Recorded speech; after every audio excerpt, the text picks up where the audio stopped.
segredos das joias da coroa lá da Grã-Bretanha, da Inglaterra. Você já imaginou carregar uma coroa cheia de pedras preciosas na cabeça? Parece coisa de contos de fadas, né? Mas na verdade, essas coroas e joias da monarquia britânica guardam mais do que brilho e glamour. Elas carregam séculos de histórias cheias de intrigas, conquistas, guerras e algumas polêmicas que continuam vivas até hoje. Desde os tempos dos reis anglo-saxões até os dias atuais, essas joias sobreviveram a invasões, foram recriadas após destruições e continuam brilhando em cerimônias que fascinam o mundo inteiro. Mas o mais curioso é que por trás de cada pedra há uma história digna de um filme de aventura.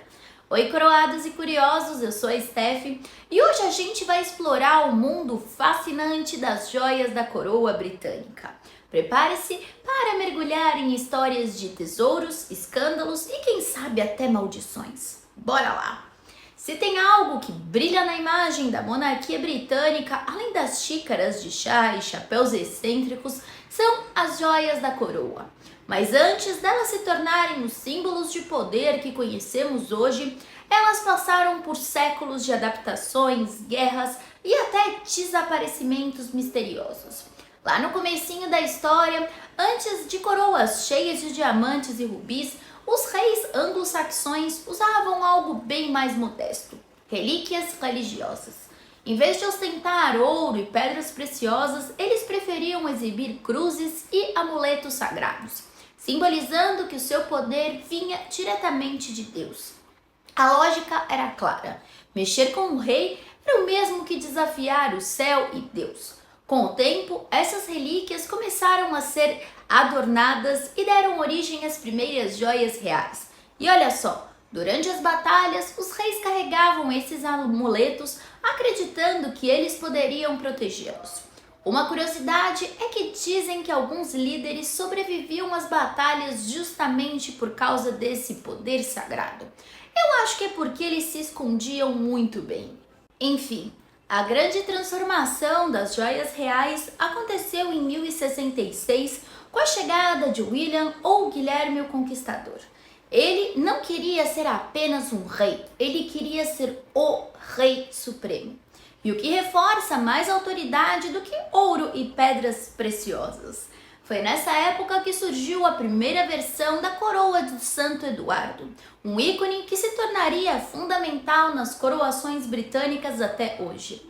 Inspirada nas insígnias de Eduardo o Confessor, essa coroa não era apenas um adereço bonito. Ela simbolizava a legitimidade do monarca diante de Deus e do povo. O recado era claro: eu sou o escolhido, e essa coroa brilhante prova isso.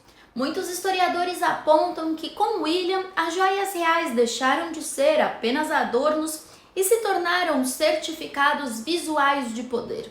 Afinal, quem ousaria questionar alguém usando uma coroa cheia de rubis e diamantes? Muitas das joias também vieram de conflitos, já que se tem uma coisa que nunca saiu de moda na Inglaterra medieval, essa coisa é a guerra.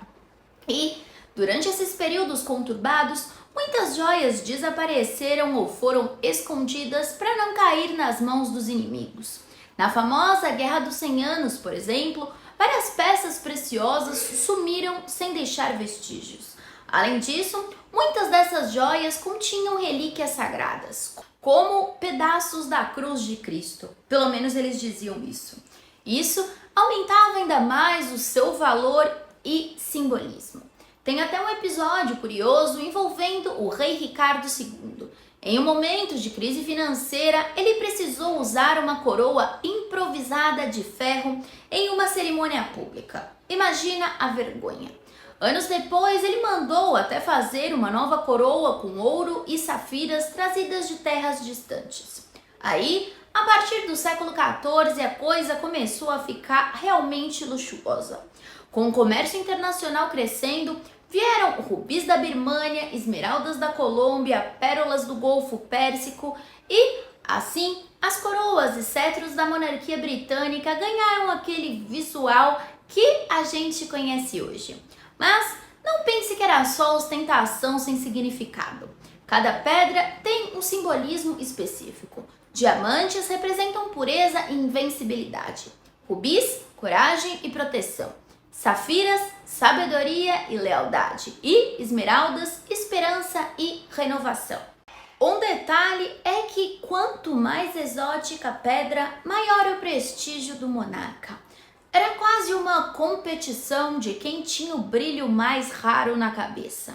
Entre todas as pedras preciosas das joias da coroa, uma merece destaque especial: o famoso rubi do príncipe negro. E olha só que curioso, ele nem é um rubi de verdade, mas sim uma espinela vermelha, uma pedra tão rara quanto. A história dessa pedra parece saída de um roteiro de aventura, mas é real. O rubi do príncipe negro, que na verdade é espinhela, foi dada ao príncipe Eduardo de Woodstock, conhecido como o Príncipe Negro, por um emir mouro como agradecimento pela ajuda militar durante a Reconquista Espanhola. Desde então, a pedra passou a adornar as coroas inglesas e até hoje ocupa um lugar de destaque na coroa imperial do estado, que você pode ver aqui do lado e eu já vou explicar mais sobre ela. Dizem que durante a famosa Batalha de Agincourt, em 1415, o rei Henrique V usava um capacete com o rubi do príncipe negro. Em meio ao caos da batalha, ele foi atingido por um golpe de machado, mas a pedra resistiu e protegeu o rei. O capacete ficou destruído, mas o rubi saiu ileso. Agora, vamos falar de uma joia da coroa bem polêmica, o Koh-i-Noor, que dizem que carrega até uma maldição. Com seus impressionantes 105,6 quilates, o seu nome significa montanha de luz em persa e é uma das pedras preciosas mais famosas e controversas do mundo. Sua história remonta à antiga Índia, onde foi extraído há mais de 800 anos e passou por diversos impérios, incluindo os mongóis, persas, afegãos e esquites. A pedra foi entregue ao Império Britânico como parte do Tratado de Rendição do Punjab em 1849. E desde então tem sido motivo de disputas diplomáticas e debates acalorados. Índia, Paquistão e Afeganistão querem a devolução do diamante, alegando que ele foi tomado de forma injusta durante a expansão colonial britânica. Além das polêmicas, o Koh-i-Noor carrega uma superstição intrigante. Dizem que ele traz má sorte para qualquer homem que o use. Por esse motivo, desde que chegou ao Reino Unido, a pedra só foi usada por rainhas consortes e nunca por homens reis do sexo masculino. É claro que ninguém quis arriscar testar se a lenda era verdadeira ou não. Atualmente, o Koh-i-Noor está na coroa da Rainha Mãe, que foi usada pela última vez durante a coroação do rei George VI em 1937. Hoje, essa coroa está lá em exibição na Torre de Londres, mas o debate sobre a devolução da pedra continua firme. Enfim, se há uma peça que chama atenção pela beleza e principalmente pela polêmica, é a coroa da rainha consorte, então, Elizabeth, a mãe da rainha Elizabeth II. Ela tinha sido criada especialmente para a coroação do rei George VI e foi desenhada para abrigar no centro esse Koh-i-Noor, que também foi ladeado por outros diamantes menores que acentuam ainda mais o seu brilho. A coroa é feita de platina, algo incomum entre as joias da realeza, e incrustada com 2.800 diamantes de diferentes tamanhos. Com um designer que combina elegância e imponência, ela foi usada pela Rainha Mãe em diversas ocasiões importantes, incluindo a coroação da sua filha Elizabeth II em 1953. Agora, se o Koh-i-Noor é famoso pelas polêmicas, o Cullinan é célebre pelo tamanho. Descoberto em 1905 na mina Premier, na África do Sul, o Cullinan bruto pesava incríveis 3.106 quilates, sendo o maior diamante já encontrado na história. Com o objetivo de reforçar as relações políticas e diplomáticas entre a colônia sul-africana e o Reino Unido, o governo local decidiu presentear Eduardo VII com a pedra. No entanto, transportar um tesouro desses não era tarefa fácil. Para despistar possíveis ladrões, foi montado um esquema curioso. Uma réplica do diamante foi enviada em uma caixa super vigiada, enquanto o verdadeiro foi despachado em um pacote comum pelo correio. Felizmente, a estratégia deu certo e o diamante chegou ao Reino Unido sem problemas. Devido ao seu tamanho extraordinário, o Cullinan precisou ser cortado em várias pedras menores. As mais famosas são o Cullinan I, conhecido como a grande estrela da África, com 530,2 quilates, que hoje está no cetro do soberano com a cruz, e o Cullinan II, chamado de segunda estrela da África, com 317 quilates, que está na coroa imperial do estado. Essas pedras, então, são exibidas durante as coroações e eventos oficiais importantes, representando o prestígio e a grandiosidade da monarquia britânica. Uma curiosidade é que ambas as pedras podem ser removidas e usadas como broches. Além de serem símbolos de poder e tradição, as joias da coroa britânica também desempenharam um papel fundamental na diplomacia ao longo dos séculos. Presentear governantes estrangeiros com peças preciosas era uma prática comum e até hoje é, para reforçar alianças ou evitar conflitos. E claro, nada melhor do que uma tiara cravejada de diamantes para selar a paz. No final do século XVI, a rainha Elizabeth I, a filha de Henrique VIII, diz a lenda, que enviou uma tiara decorada com pérolas e esmeraldas ao sultão Murad III, do Império Otomano.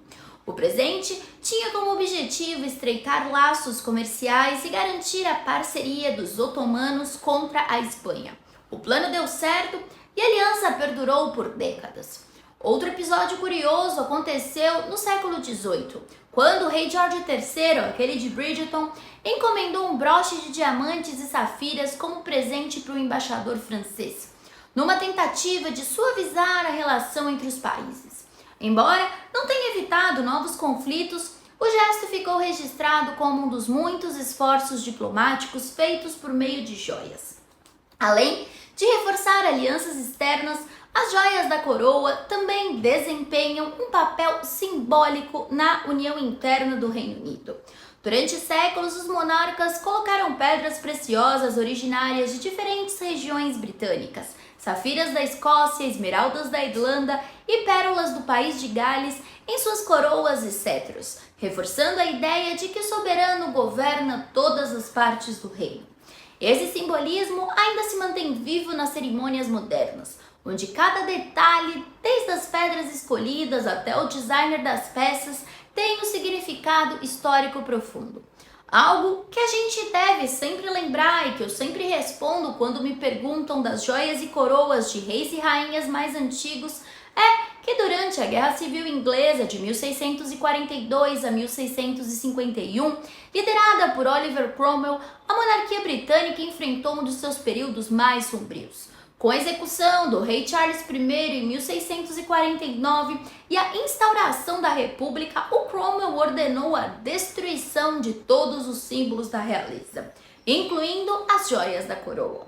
Relatos históricos indicam que a maioria foi derretida e transformada em barras de ouro e prata. Já as pedras preciosas, incluindo diamantes e rubis, foram vendidos a colecionadores privados ou desapareceram de forma misteriosa. A ideia do Cromwell era clara: eliminar qualquer vestígio da monarquia para entrar com o regime republicano. A única peça que sobreviveu intacta a esse período foi a lendária colher da coroação, usada para ungir o monarca com óleo sagrado. Considerado um item sagrado, ela foi escondida por leais à coroa e reapareceu após a monarquia retornar. Com a restauração da monarquia em 1660 e a ascensão do Charles II ao trono, surgiu a necessidade então de recriar as joias da coroa que haviam sido destruídas. Sabendo da importância dessas peças como símbolos de legitimidade, o Charles II encomendou um novo conjunto, incluindo a famosa coroa de Santo Eduardo, o cetro real e o orbe do soberano. Embora fossem novas, as peças seguiram o estilo tradicional das joias anteriores, recriando o esplendor perdido durante o período republicano.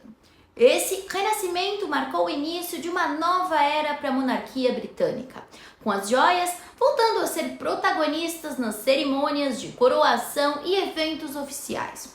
Uma curiosidade é que, apesar de toda a destruição promovida por Cromwell, a memória das joias da coroa nunca foi completamente apagada. Tanto que, ao assumir o trono, Charles II fez questão de seguir as tradições, reforçando o papel das joias como um símbolo de poder e continuidade. Mas aonde essas joias se escondiam? Desde o século XVII, a Torre de Londres se tornou a residência oficial das joias da coroa britânica. Com suas grossas muralhas e histórico de proteção, a fortaleza foi escolhida como o local ideal para guardar essas relíquias. Claro que, para garantir a segurança das joias, a Torre de Londres conta com guardas bem armados e sistema de vigilância de alta tecnologia.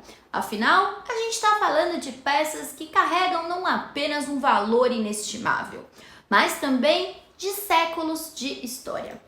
Em 1671, um dos episódios mais ousados envolvendo as joias aconteceu quando Thomas Blood, disfarçado de clérigo, tentou roubar a coroa de Santo Eduardo.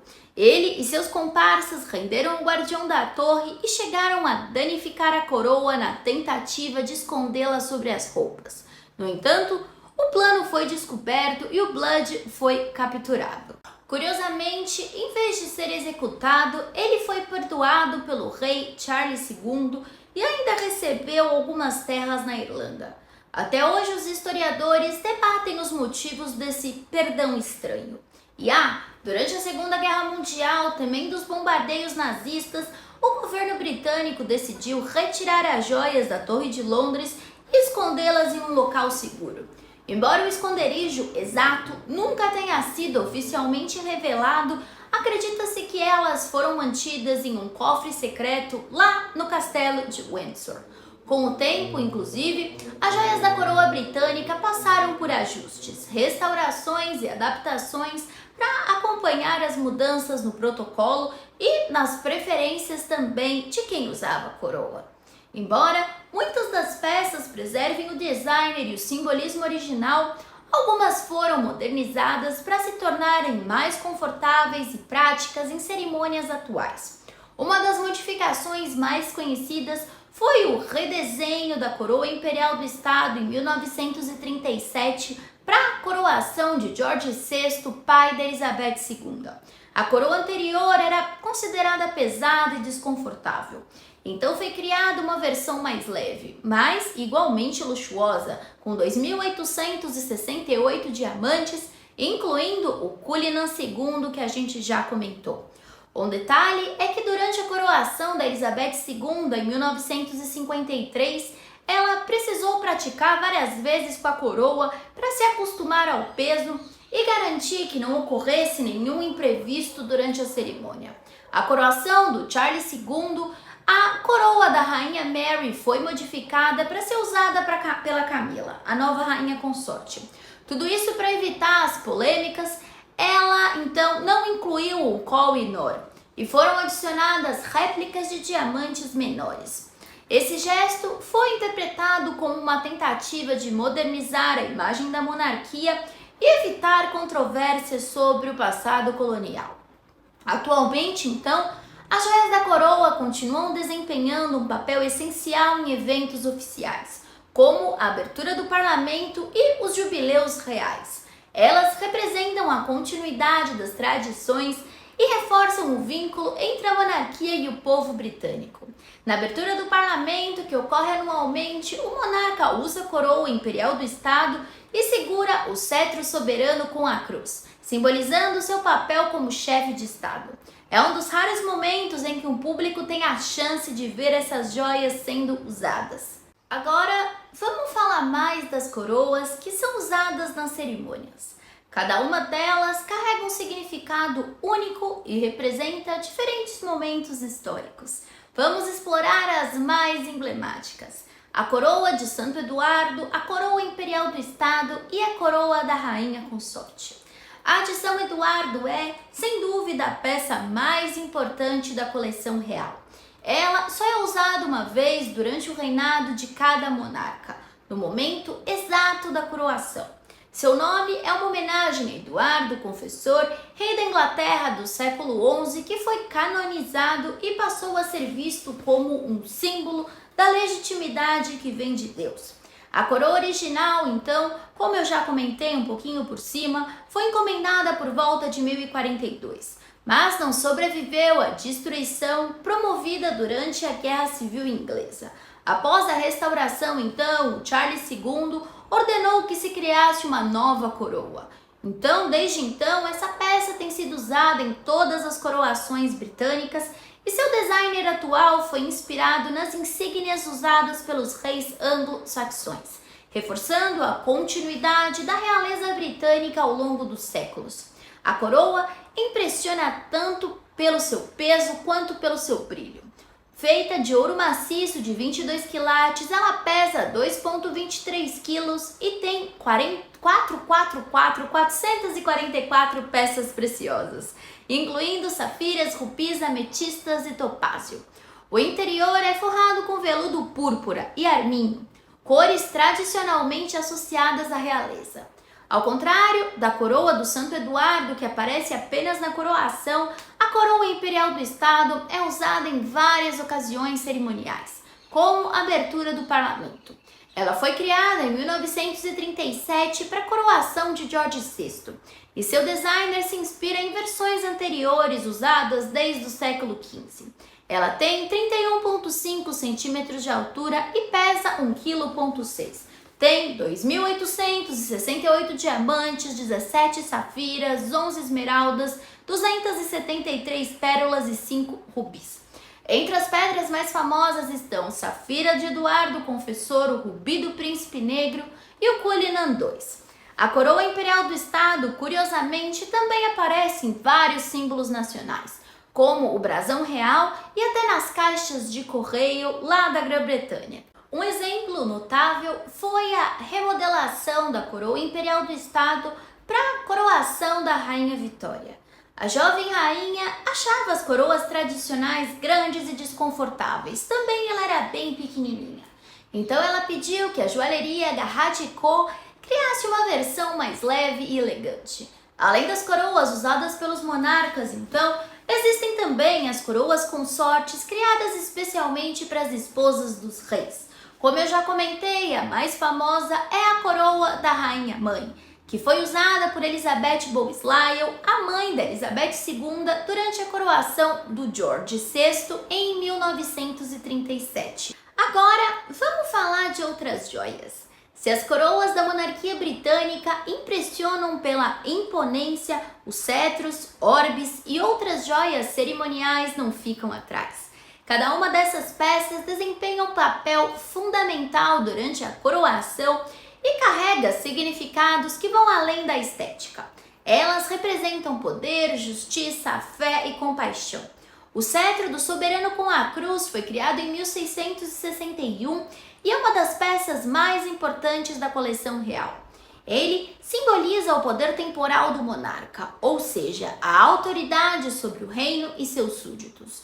O cetro tem cerca de 92 centímetros de comprimento e é feito de ouro maciço. Mas o que chama a atenção então é o Cullinan I, que é o maior diamante lapidado do mundo. O orbe do soberano, também criado em 1661, é uma esfera de ouro maciço decorada com pedras preciosas e uma cruz no topo. Durante a coroação, ele é entregue ao monarca como símbolo do domínio cristão sobre o mundo. Ele pesa cerca de 1,3 quilos e tem 365 peças, incluindo safiras, rubis, esmeraldas e diamantes. A cruz que encabeça simboliza então a autoridade divina, reforçando a ideia de que o poder do rei é concedido por Deus. Uma curiosidade é que durante a cerimônia de coroação, o monarca segura o orbe na mão esquerda enquanto recebe o cetro na mão direita, simbolizando o equilíbrio entre poder temporal e espiritual. Além do cetro com a cruz, há também o cetro do soberano com a pomba, que simboliza a justiça e a misericórdia. No topo, há uma pequena figura de uma pomba com asas abertas que representa o Espírito Santo, que também é feita de ouro e tem um visual mais delicado com pérolas e diamantes. Ele mede cerca de 110 centímetros e é entregue ao monarca logo após o cetro com a cruz, reforçando o compromisso de governar com sabedoria e compaixão. Agora pode parecer simples, mas a colher da coroação, que eu já expliquei, é uma das peças mais importantes e antigas da coleção real. Ela foi fabricada no século XII e é usada até hoje para ungir o monarca com óleo sagrado durante a coroação, simbolizando a bênção divina. Além disso, durante a coroação, 3 espadas cerimoniais são apresentadas ao monarca. A da justiça temporal, que representa a autoridade do monarca sobre questões seculares, a espada da justiça espiritual, que simboliza a responsabilidade do monarca de proteger a fé e a igreja, e a curtana, também chamada de espada da misericórdia, que tem a ponta arredondada, simbolizando a misericórdia que o monarca deve demonstrar em seu governo. Um detalhe é que essa última foi mencionada em registros históricos desde o século XIII, e ao longo dos séculos, se tornou um dos símbolos mais reconhecidos de todas as coroações britânicas. Antes de terminar, eu queria falar um pouquinho das joias menos conhecidas. Quando pensamos nas joias da coroa, logo vem à mente as coroas majestosas e os cetros que a gente já conversou. Mas a coleção real vai muito além dessas peças icônicas. Existem diversas joias menos conhecidas que, embora não brilhem nos grandes eventos, carregam histórias fascinantes e desempenham papéis importantes em cerimônias reais. Durante a coroação, o monarca também recebe um par de braceletes cerimoniais, conhecidos como os braceletes do soberano ou pulseiras da sinceridade. Esses braceletes simbolizam a sinceridade e a sabedoria com que o monarca deve governar. Os braceletes são confeccionados em ouro maciço e incrustados com pedras preciosas. Eles remontam a uma tradição anglo-saxônica, onde líderes tribais usavam braceletes como símbolos de poder e lealdade. Na coroação moderna, eles são colocados no braço do monarca como um lembrete de suas responsabilidades com o povo e com a nação. Curiosamente, durante a coroação do Jorge VI, os braceletes foram quase esquecidos, causando uma pequena confusão nos bastidores da cerimônia. Além disso, uma das joias mais simbólicas da cerimônia é o Anel do Soberano, que representa a união do monarca com seu povo. Por isso, ele também é conhecido como o Anel de Casamento da Inglaterra. Ele é feito de ouro e possui um grande rubi central rodeado por diamantes e safiras, formando uma cruz. Ele é colocado no dedo anelar direito do monarca durante a coroação, simbolizando seu compromisso eterno com a nação. Detalhe que na coroação de Elizabeth II, o anel precisou ser ajustado às pressas, porque ele estava pequeno demais para o dedo da rainha. Além das coroas e cetros, a coleção real inclui colares cerimoniais usados em eventos especiais. Um exemplo é o colar da Ordem da Jarreteira, que faz parte da mais antiga ordem da cavalaria do Reino Unido. Esse colar é usado pelo monarca e pelos membros da ordem em cerimônias solenes. A Ordem da Jarreteira foi criada no século XIV e é considerada a mais prestigiosa ordem da cavalaria britânica. O seu lema significa "envergonhem-se quem pensar mal disso". Além das joias cerimoniais também, a família real possui uma vasta coleção de joias pessoais. Essas peças, muitas vezes passadas de geração em geração, são usadas em eventos oficiais e particulares, reforçando o prestígio da monarquia. Entre as joias mais famosas são as tiaras usadas em casamentos reais e em eventos de gala.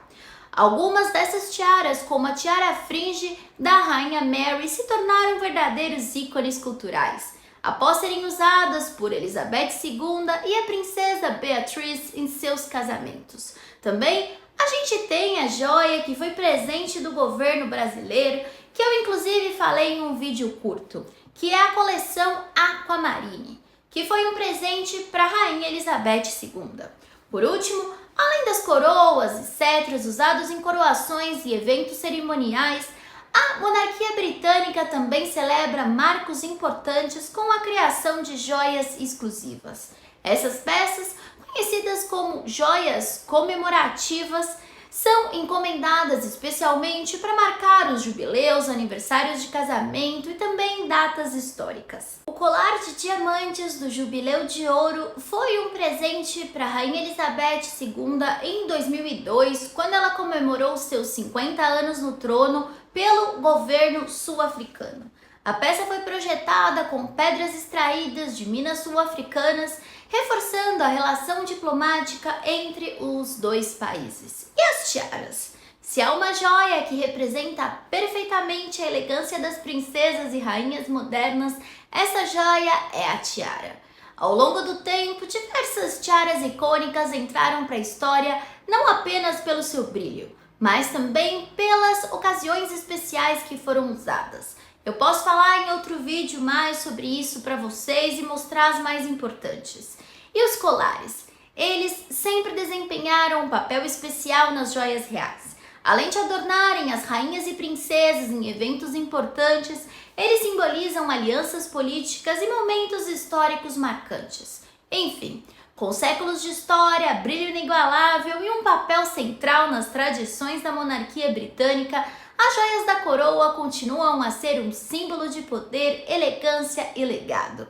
Desde as coroas imponentes até as peças menos conhecidas, cada joia carrega uma história única que encanta e intriga gerações. E é claro, a gente não pode esquecer das polêmicas que acompanham algumas dessas relíquias, especialmente em tempos modernos, quando o debate sobre o retorno de certas pedras preciosas ao seu país de origem continua vivo. Mas, independente de controvérsias, uma coisa é certa: enquanto houver monarquia, haverá joias. E enquanto houver joias, haverá histórias brilhantes para contar. E aí, curtiram essa viagem brilhante pela história das joias da coroa britânica? De relíquias sagradas a pedras preciosas envoltas em polêmicas, a gente viu que cada peça, então, tem o brilho do luxo e séculos de poder, tradição e controvérsias. Se você gostou do vídeo, lembra de seguir o canal, curtir e compartilhar com os amigos. Nós temos vídeos todos os dias, às 20 horas, às 8 da noite. Um beijo e até o próximo vídeo.